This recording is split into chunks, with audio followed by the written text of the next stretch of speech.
अमावस्या की रात का समय था। चारों तरफ जोर जोर की आंधी चल रही थी। जंगल के सभी पक्षी अपने घरों में आराम कर रहे थे। तभी काली अंधेरे में एक बहुत ही सुंदर सी चिड़िया गन्ना जूस मशीन टांगी के ऊपर रखकर जंगल की तरफ आने लगती है। गन्ने का जूस ले लो, गन्ने का जूस। अरे भाई साहब, एक बार पियोगे तो हमेशा याद रखोगे।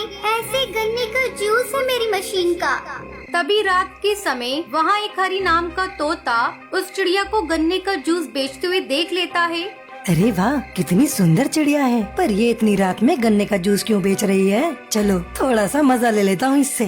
तभी वो भूतिया टूनी चिड़िया की आत्मा के पास जाता है, जिसके बाद वो टूनी से कहता है, अरे चिड़िया, इतनी रात में तू गन्ने का जूस क्यों बेच रही है? अगर पैसे की जरूरत है तो मुझे बता।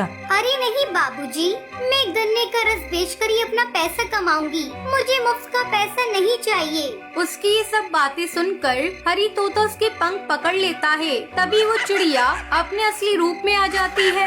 बहुत अच्छा लग रहा था ना तुझे? रुक, अभी मैं तुझे बताती हूँ। तभी भूतिया टूनी चिड़िया की आत्मा हरी तोता को जान से मारकर उसका खून पी जाती है। नहीं छोड़ूंगी, किसी को भी नहीं छोड़ूंगी।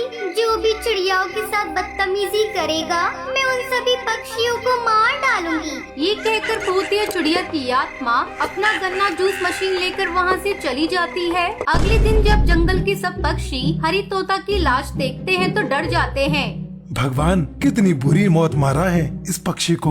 आखिर कोई इतना बेरहम कैसे हो सकता है? मुझे लगता है कि कोई जेल से खूंखार बाज छूट कर आया है, जो पक्षियों को इतनी बेरहमी से मार रहा है। ये सब सोचकर जंगल के सभी पक्षी अपने कामों पर लग जाते हैं, जिसके बाद धीरे धीरे रात होने लगती है। फिर से भूतिया टूनी चिड़िया की आत्मा गन्ने का जूस बेचने आती है। गन्ने का जूस ले लो, गन्ने का जूस, ताज़ा ताज़ा गन्ने का जूस। तभी दो पक्षी कालू और टुन्नू वहाँ से जा रहे होते हैं। तभी उनमें से कालू कौआ टूनी चिड़िया को परेशान करने लगता है। आय हाय, क्या मस्त चिड़िया है। ओए होए, एकदम गजब लग रही है। अरे मैडम, तुम्हारा नाम क्या है? तभी टुन्नू चिड़ा बोलता है, अरे यार, ये तू क्या कर रहा है? छोड़ दे इस चिड़िया को, चलते हैं, नहीं तो कोई हमें देख लेगा। लेकिन कालू कौवा उसकी एक बात नहीं सुनता और उस चिड़िया को परेशान करने लगता है। वो अपने असली रूप में आ जाती है, कालू कौवे को मार देती है, लेकिन वो टुन्नू चिड़ा को कुछ नहीं कहती और वहाँ से गायब हो जाती है। अगले दिन सुबह टुन्नू ये सारी बातें जंगल के सभी पक्षियों को जाकर बता देता है।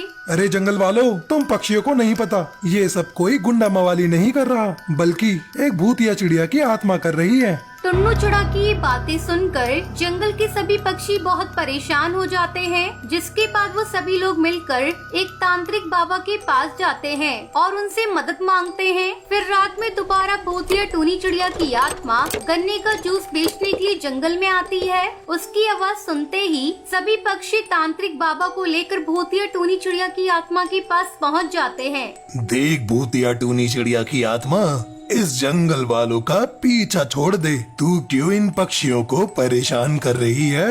इन्होंने जो मेरे साथ किया, मैं इन पक्षियों से उसका बदला ले रही हूँ। अगर तू बीच में आया तो मैं तुझे मार दूंगी। भूतिया टूनी चिड़िया की आत्मा की धमकी सुनकर तांत्रिक बाबा अपने मन ही मन मंत्रों का जाप करके उसको अपने वश में करते हैं।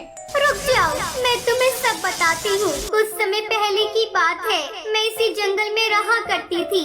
मैं बहुत गरीब थी, गन्ने का जूस बेचकर अपने गुजारे लायक कमा लिया करती थी।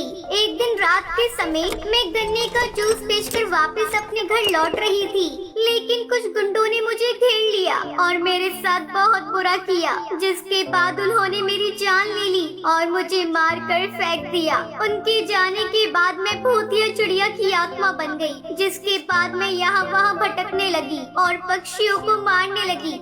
जो तेरे साथ हुआ वो बहुत बुरा हुआ, लेकिन अब तुझे यहाँ से जाना होगा। नहीं, मैं कहीं नहीं जाऊंगी। मैं जंगल वालों को मार दूंगी। तांत्रिक बाबा के कई बार समझाने के बाद भी भूतिया टूनी चिड़िया की आत्मा उसकी एक नहीं सुनती, जिसके बाद तांत्रिक बाबा को बहुत गुस्सा आता है। वो भूतिया टूनी चिड़िया की आत्मा के ऊपर पवित्र गंगा जल छिड़क देता है, जिसके बाद भूतिया टूनी चिड़िया की आत्मा जलने लगती है और उसे मुक्ति मिल जाती है। सुंदरवन के जंगल में पिंकी चिड़िया अपने भाई गोलू चिड़ा के साथ रहती थी। उसकी माँ की मौत कई महीने पहले हो चुकी थी।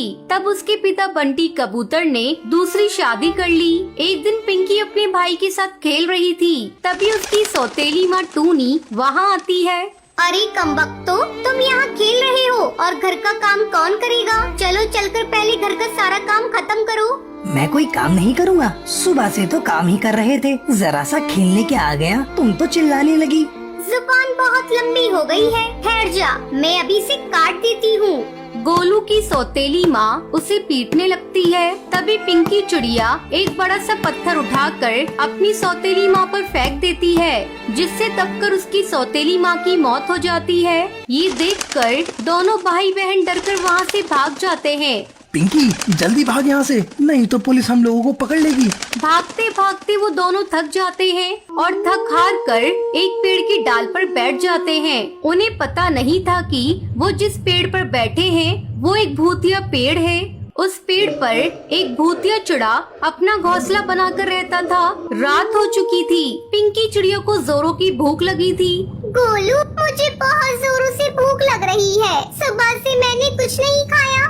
भूख मुझे भी लग रही है, लेकिन क्या करूं? रात हो चुकी है, सोने की कोशिश कर, सुबह भोजन की तलाश करेंगे। पिंकी चिड़िया और गोलू चिड़ा सोने की कोशिश करने लगते हैं, लेकिन उन्हें भूख के मारे नींद नहीं आती।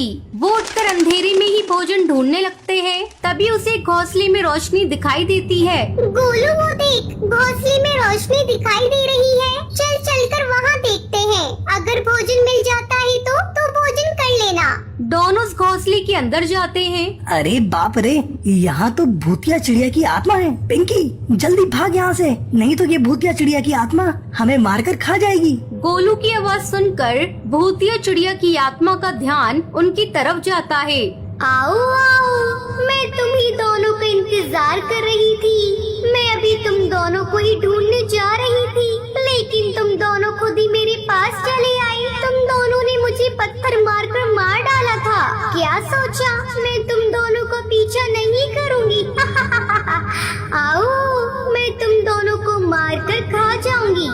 पिंकी जल्दी भागो, ये हमारी सौतेली माँ है जो भूतिया चिड़िया की आत्मा बन गई है।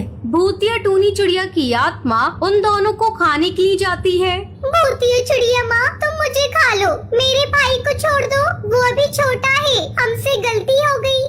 नहीं, तुम दोनों ने क्या सोचा कि मैं तुझे छोड़ दूंगी? मैं तुम्हें छोड़ने वाली नहीं हूँ। आज मैं तेरा खून पी जाऊंगी। दोनों भाई बहन डर कर रोने लगते हैं। तभी पिंकी की माँ टुनटुनी वहाँ प्रकट हो जाती है।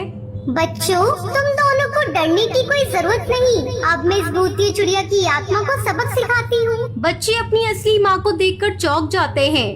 माँ, तुम हमें छोड़कर कहाँ चली गई थी? माँ, हमें तुम्हारी बहुत याद आती है। माँ, हमारी सौतेली माँ ने हमें बहुत दुख दिया है, और देखो आज भूतिया चिड़िया की आत्मा बनकर हमारी सौतेली माँ हमें मार रही है। अब तुम्हें डरने की कोई जरूरत नहीं है बच्चों। मैं अभी इस भूतिया चिड़िया की आत्मा से तुम्हारा पीछा छुड़ाती हूँ। असली माँ टुनटुनी चिड़िया अपनी शक्तियों से टूनी चिड़िया की आत्मा को मार डालती है।